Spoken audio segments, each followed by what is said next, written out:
Hello, you're on the F Recap channel, and this is the movie Arctic 2018. After a plane crash, the pilot finds himself cut off from the rest of the world and is forced to survive in the Arctic wilderness. The movie begins with a scene where the main character, a pilot named Overgard, is digging snow in the vast Arctic. He clears a path down to the ground, carefully removing stones and even the thin layer of snow on the surface. At first, it's unclear why he's doing this, but once he finishes, the camera pulls up to reveal a large SOS sign from above. The man is sending out a distress signal. The man returns to his shelter, the fuselage of the plane that crash-landed. Overgard checks the fishing holes with his homemade fishing gear. On one rod, a fish has broken the line, but on another hole, he catches a fish successfully, stuns it, and then places it in a plastic container with the rest of his supplies. The next item on his daily schedule is lunch. The man eats an entire fish, cutting off small pieces. He has nothing that would allow him to cook his food. After eating, he dresses up and heads to the top of a nearby hill. From there, he sends out distress signals using a radio transmitter powered by a hand-crank generator. As twilight falls, he returns to the shelter and goes to sleep. Tomorrow will be another equally dreary, monotonous day of survival. In the morning, the first thing he does is head to a low area where he clears a pile of stones from the accumulated snow. From his behavior, it is logical to assume that this is a grave of his companion who did not survive. Then Overgard once again clears the SOS sign and checks the fishing gear. Everything is as usual. However, some variety is introduced into the routine when he discovers a broken plastic box where he stored fish. It was eaten by a polar bear, who left paw prints as evidence. Realizing wisely who is the true king of nature in this situation and at the top of the food chain, the man runs to the plane, locks himself in, and waits.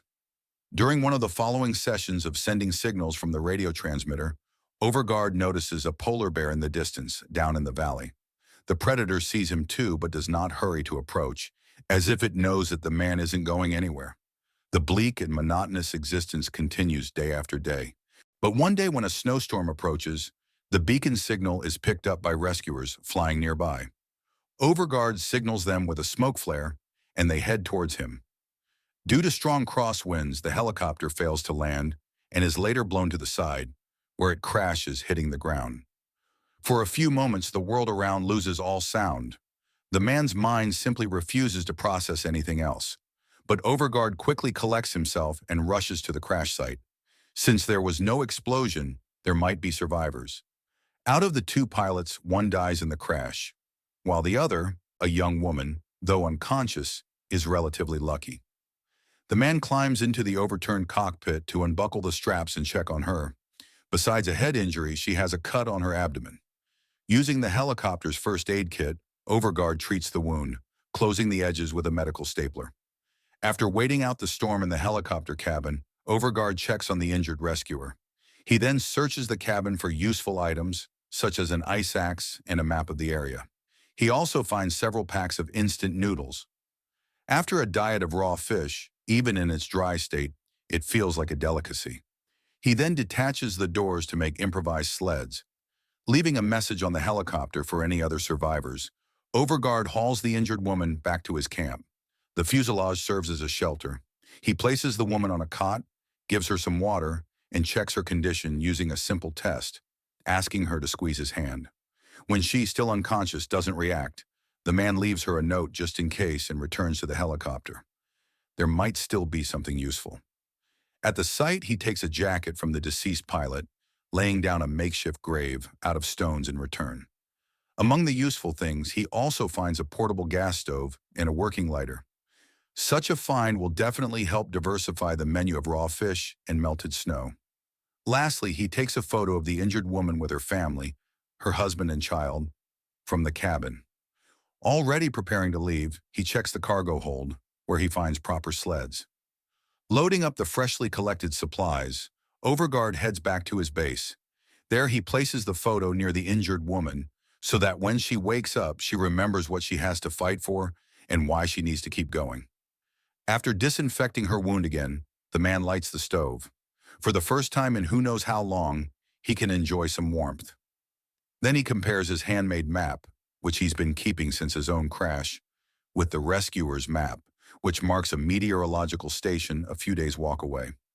Through the window, the man notices a fish biting at his fishing hole. He got lucky. It's a large trout, which he cooks with the noodles on the stove. It's the first hot cooked meal in a long time. But first, the man feeds the injured woman, though she is too weak to eat. Over the next few days, he cares for her, checking her condition by having her squeeze his hand. Overguard also continues sending signals from the beacon, hoping that other rescuers will come for their colleagues and save everyone. But no one seems to be coming. He tells the young woman that they will arrive soon, but even he no longer believes it, and her condition keeps getting worse. The man then decides to make his way to the meteorological station. He plots a route on the map, gathers supplies, and leaves a message, both on paper and on the fuselage. 2 survivors heading to the northern meteorological station. He then loads the immobile injured woman onto the sled, along with the supplies, and sets off across the endless, snowy expanse. Along the way, he updates the marker on the crashed helicopter to keep the information current, in case anyone comes looking for them. In the evening, he digs a hole in the snow to spend the night. The next day, Overguard reaches the flag, a location marked on his map. He digs out a box with his previous message from under the snow. He had once crashed here.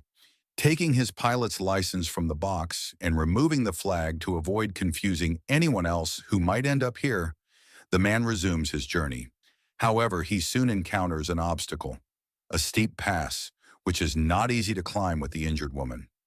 Taking a detour would take 2.5 times longer, 5 days instead of 2 going straight. Overguard climbs up the pass and sees that beyond it lies a direct and convenient valley. But first, he needs to get the sled up. He ties them with a rope and tries to pull them up. If he could barely lift the sled with sleeping bags, the large sled with a person weighs twice as much. He tries several times to pull them up, but each time they slip back down with no success. In powerless frustration, he is forced to make the difficult decision to take the detour. Closer to evening, the traveler finds a cave, which he uses as a shelter for the night, covering the entrance with snow.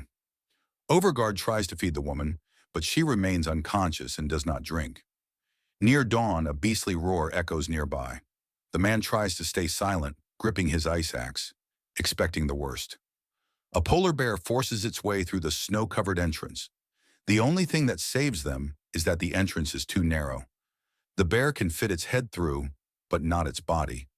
Still, it's only a matter of time before the bear digs the entrance wider with its paws. Overguard takes out one of the flares and scares the bear away with shouts and fire. Never having seen such a bold prey, the bear flees. In the morning, the unfortunate pilots continue their journey through the snowstorm. Adding to the adverse weather is the challenge of a steep climb. Exhausted, Overguard can no longer overcome obstacles with vigor, so he sets up camp, using the sled turned on its side as a wall for shelter. After the storm, the sleeping bags are slightly covered with snow, but they manage to get out. The man keeps moving as long as he has the strength, but eventually makes camp in a natural alcove under a rock. His injured companion is growing weaker and can no longer squeeze his hand during the usual check.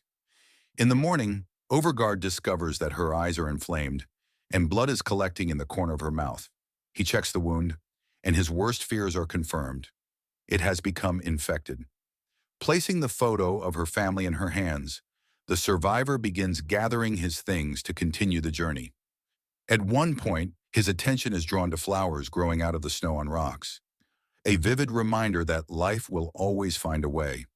It reminds him that he cannot give up. But then the universe sends another trial. The man falls through the snow into an underground cave. During the fall, he loses consciousness, and when he comes to, he finds that his leg is stuck in a narrow crevice. After several futile attempts to pull it free, he ends up with a torn wound. But at least he's free, even if only within the confines of a single cave. Finding a way out turns out to be not so difficult. A passage to the outside is visible nearby. The real problem is that, with an injured leg, he can't go far. Limping, the man returns to the camp. There, the injured woman briefly regains consciousness and greets him before passing out again. The incident reminds the man that he is responsible not only for his own life, and despite the pain and tears, he must keep fighting. He bandages his leg, cooling the wound with snow, and resumes the journey. But there is little reason for optimism. They have run out of drinking water, he is injured and cannot move quickly, and in all this time, they haven't even made it halfway on the detour. Trying to push away the grim thoughts about what this means, Overgard decides to lighten the load. He removes some extra items from the sled: dishes, an empty water canister, a thermos, the radio beacon, and the ice axe. Before getting back into the harness, the man climbs a hill alone to scout the area. And then, incredible luck, he spots a helicopter landing in the distance. Strangely, in his unexpected fortune, his common sense deserts him. Instead of running towards the people directly, he returns to the hillside for the sled and the woman, and then starts pushing them to the top. After spending a considerable amount of time on this, Overgard lights a flare, but in the daylight and from such a distance, it fails to attract attention. So he goes all in. He takes off his jacket, sets it on fire, and waves it like a flag. But the people from the helicopter don't see them. They get into the cabin and fly away in the opposite direction. Exhausted, Overgard lifts the unconscious woman into his arms, mumbling words of comfort. Hugging her, he realizes they are doomed. Injured, without strength, without supplies, far from the nearest base. The man lays the woman on the snow and lies down beside her, holding her hand. He says everything will be okay, but his voice grows softer and softer, and his eyes close. The hero doesn't hear or see the helicopter landing behind them. That's it for now. Subscribe to the channel, give us a like, and let us know in the comments if you enjoy the survival genre.